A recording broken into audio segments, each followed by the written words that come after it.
क्या कमर दर्द के मरीज जमीन पर सजदा कर सकते हैं? ये कॉमन सवाल है जो आप लोगों ने मेरे फेसबुक में मुझसे पूछा है।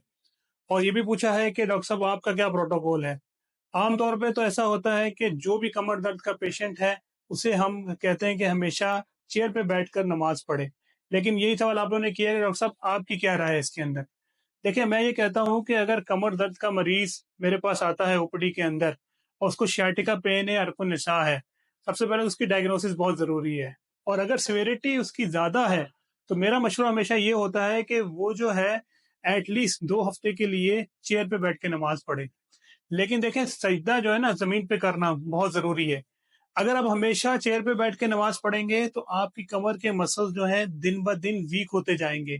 तो इसीलिए फ़ॉलो-अप बहुत ज़रूरी होता है। तो मैं अपने पेशेंट्स को हमेशा 2 हफ्ते के बाद एनकरेज करता हूँ कि वो सजदा ज़रूर ज़मीन पर करें।